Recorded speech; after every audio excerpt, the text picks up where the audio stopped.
Hi friends, ಎಲ್ಲರೂ ಹೆಂಗದಿರಿ? ಎಲ್ಲರೂ ಆರಾಮಾಗಿ ಅದಿರಿ ಅಂತ ಹೇಳಿ ಅನ್ಕೊತೇನೆ. ಹಂಗೆ ನಾವು ಆರಾಮಾಗಿ ಅದೇವು ನೋಡ್ರಿ. ಹಂಗೆ ವ್ಲಾಗ್ನ ಬೆಳಿಗ್ಗೆನ ಶುರು ಮಾಡಿದ್ದೆ ಅನ್ನೋಕ್ಕಿಂತ ಬೆಳಿಗ್ಗೆ ಅಂದ್ರೆ ಆಲ್ಮೋಸ್ಟ್ ಎಲ್ಲ ನಾಷ್ಟ ಎಲ್ಲ ಕ್ಲೀನಿಂಗು ನಾಷ್ಟ ಎಲ್ಲ ಮಾಡಿ ರೆಡಿ ಮಾಡಿ ಮತ್ತು ನಾನೀಗ ನಾಷ್ಟನ ಮಾಡಾಕತ್ತಿದ್ದೆ. ಎಲ್ಲರದ್ದು ಆಗಿತ್ತು ನಾಷ್ಟ. ಸಜ್ಜು ನಾಷ್ಟ ಮಾಡಿ ಸ್ಕೂಲಿಗೆ ಹೋಗಿದ್ದ. ಹಂಗೆ ಇದೇನಂತ ಹೇಳಿದ್ರೆ ನನ್ನ ಹಿಂದಿನ ವಿಡಿಯೋದಾಗ ನಾನು ಶೇರ್ ಮಾಡ್ಕೊಂಡಿದ್ದೆ. ಏನಂತ ಹೇಳಿದ್ರೆ ನಂದು ಸಿಮ್ ಪ್ರಾಬ್ಲಮ್ ಆಗಿತ್ತು. ಅದೇನಂತಂದ್ರೆ ಹಳೇದು ಸಿಮ್ಮು ಅವ್ರು ಅಲ್ಲಿ ಹೋದ್ಮೇಲೆ ಆ ಆಫೀಸಿಗೆ ಹೋದ್ಮೇಲೆ ಅವ್ರು ಹೇಳಿದ್ದೇನೆಂದ್ರೆ ಸಿಮ್ ಹಳೇದಾಗೈತಿ, ಅದಕ್ಕೆ ಆ ರೀತಿ ಪ್ರಾಬ್ಲಮ್ ಆಗೈತಿ ಅಂತ ಹೇಳಿದ್ರೆ ಪ್ರಾಬ್ಲಮ್ ಆಗಿದ್ದು ಏನು ಅಂತ ಹೇಳಿದ್ರೆ ನೆಟ್ವರ್ಕ್ ಹೋಗಿತ್ತು. ಕಾಲ್ ಹೋಗೋದು ಬರೋದು ಪೂರ್ತಿ ನೆಟ್ವರ್ಕನ್ನು ಇರಲಿಲ್ಲ ಸಿಮ್ಮಿಂದ. ಹಾಗಾಗಿ ಒಂದು 3-4 ದಿವಸ ನಂಗೆ ಅದು ಪ್ರಾಬ್ಲಮ್ ಆಗಿತ್ತು. ಅದನ್ನು ತೋರಿಸ್ಕೊಂಡು ಸಿಮ್ದು ಆಫೀಸಿಗೆ ಹೋಗಿ ಕೇಳಿಬರೋಣ ಏನಾಗೈತಿ ಅಂತ ಹೇಳಿ ಹೋಗೋಣ ಅಂತ ಹೇಳಿ ರೆಡಿಯಾಗಿದ್ವಿ. ಹಂಗೆ ನಾನೆಲ್ಲ ನಾಷ್ಟ ಎಲ್ಲ ಮಾಡಿಕೊಂಡು ಈಗ ಚಹಾ ಎಲ್ಲ ಕುಡಿದು ಹೊಂಟಿದ್ವಿ ನೋಡಿರಿ. ಸೊ ಹಂಗೆ ಮೊದಲೇಕ್ಕೆ ಯಾರೆಲ್ಲ ನನ್ನ ಒಂದು ಚಾನಲ್ನ ಸಬ್ಸ್ಕ್ರೈಬ್ ಮಾಡ್ಕೊಳ್ಳಾರ್ದ ನೋಡಕತ್ತೀರಿ, ಸೊ ಪ್ಲೀಸ್ ಒಂದು ಸಬ್ಸ್ಕ್ರೈಬ್ ಮಾಡಿಕೊಂಡು ನೋಡಿರಿ ಅಂತ ಹೇಳ್ತೀನಿ. ಹಂಗೆ ಪೂರ್ತಿಯಾಗಿ ವಿಡಿಯೋನ ನೋಡಿರಿ. ವಿಡಿಯೋ ನಿಮ್ಗೆ ಇಷ್ಟ ಆಗಿತ್ತು ಅಂದರೆ ಪ್ಲೀಸ್ ಒಂದು ಸಬ್ಸ್ಕ್ರೈಬ್ ಮಾಡೋದನ್ನು ಮರೆಯೋಕ್ಕೆ ಹೋಗಬೇಡ್ರಿ ಅಂತ ಹೇಳ್ತಾ, ಇವತ್ತು ನನ್ನ ಒಂದು ದಿನ ಹೆಂಗಿತ್ತು, ಏನೇನು ಮಾಡಿದ್ವಿ ಎಲ್ಲನೂ ಈ ವಿಡಿಯೋ ಒಳಗೆ ನಾನು ಶೇರ್ ಮಾಡ್ಕೊಂಡಂಥದ್ದು ನೋಡಿರಿ. ಗುಬ್ಬಿನೂ ರೆಡಿಯಾಗಿದ್ಲ. ಆಕೆಗೆ ನಾನು ಫೋನ್ ಹಿಡ್ಕೊಂಡೆ ಅಂದರೆ ಆಕೆಗೆ ನಾನು ತೋರಿಸ್ಬೇಕು, ಆ ರೀತಿ ಮಾಡ್ತಾಳೆ.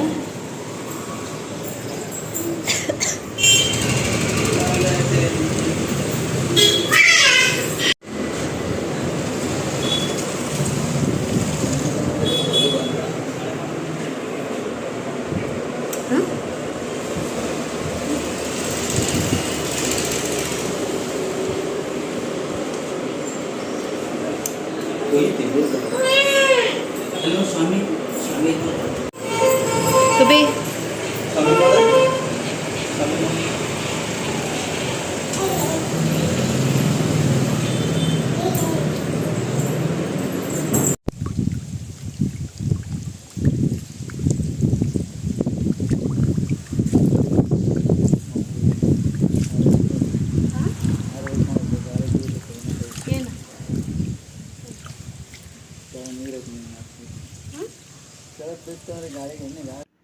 ಹಂಗೆ ಹೋಗಿ ಅದು ಸಿಮ್ಮಿಂದ ಏನಾಗೈತಿ ಅಂತ ಕೇಳಿದ್ರೆ ಅವರು ಅದು ಹಳೇದಾಗೈತಿ, ಹಾಗಾಗಿ ಈ ರೀತಿ ಪ್ರಾಬ್ಲಮ್ ಆಗೈತಿ.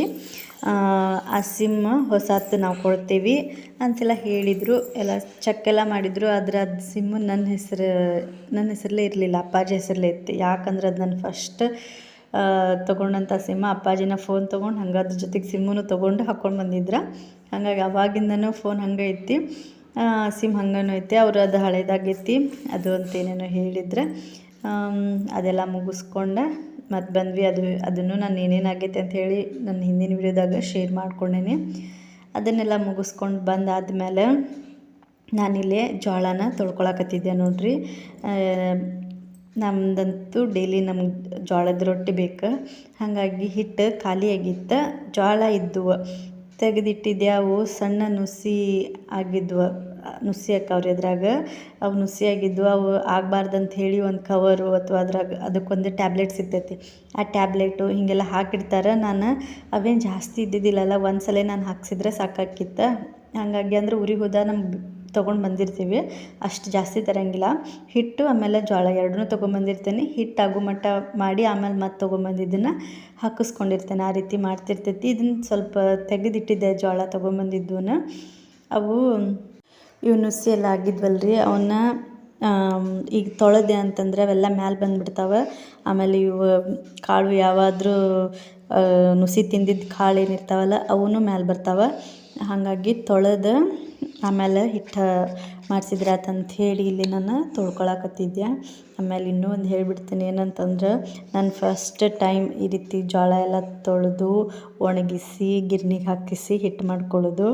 ಯಾಕಂತಂದ್ರೆ ಪ್ರತಿ ಸಲನೂ ನಾವು ಊರಿಗೆ ಹೋದಾಗ ಅಲ್ಲೇ ಎಲ್ಲನೂ ಈ ರೀತಿ ತೊಳೆದು ಒಣಗಿಸಿ ಹಿಟ್ಟನ್ನ ಮಾಡಿಸ್ಕೊಂಡು ಬಂದಿರ್ತೀವಿ.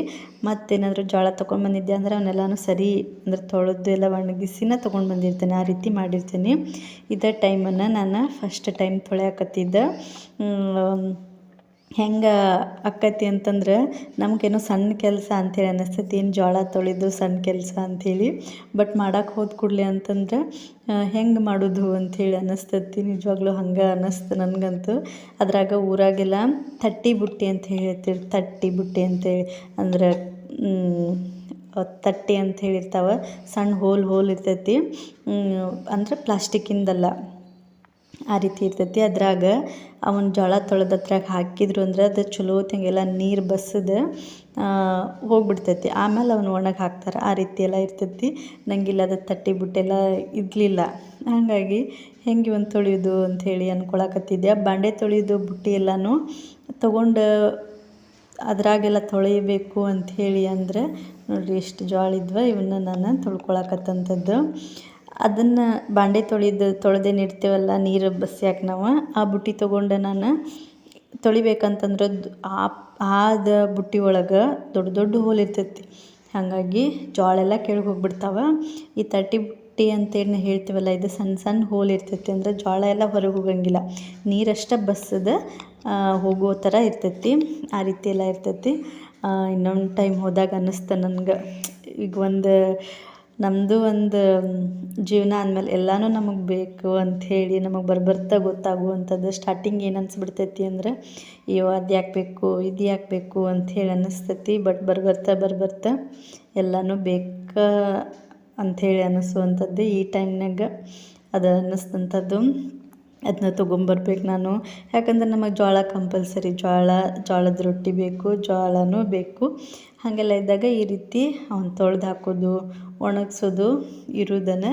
ಸೊ ಹಾಗಾಗಿ ತೊಗೊಂಡು ಬರಬೇಕು ಅಂಥೇಳಿ ಅನ್ನಿಸ್ತದೆ ಆಮೇಲೆ ಅಂದ್ಕೊಂಡಂಥದ್ದು. ಸೊ ನೋಡಿರಿ, ಈ ರೀತಿ ಎಲ್ಲ ಜೋಳದ ರೊಟ್ಟಿ ಎಲ್ಲ ತಿನ್ನಬೇಕು ಅಂತಂದ್ರೆ ಈ ರೀತಿ ಎಲ್ಲ ಜೋಳದ ಕೆಲಸ. ಆಮೇಲೆ ಮತ್ತು ಇನ್ನೂ ರಾತ್ರಿ ಎಲ್ಲನೂ ಹಸನು ಮಾಡಿ ಇಟ್ಟಿದ್ದೆ ರೀ. ಯಾಕಂತಂದ್ರೆ ಅದು ನುಸಿನೂ ಆಗಿದ್ವು. ಆಮೇಲೆ ಒಂದು ಸ್ವಲ್ಪ ಕಸ ಕಡ್ಡಿ ಎಲ್ಲ ಇರ್ತೈತಲ್ಲ, ಹಾಗಾಗಿ ಎಲ್ಲನೂ ರಾತ್ರಿ ಮನೆಯವರಿದ್ದಾಗನ ಅವನ್ನೆಲ್ಲನೂ ಹಸನು ಮಾಡಿ ಇಟ್ಕೊಂಡಂಥದ್ದು.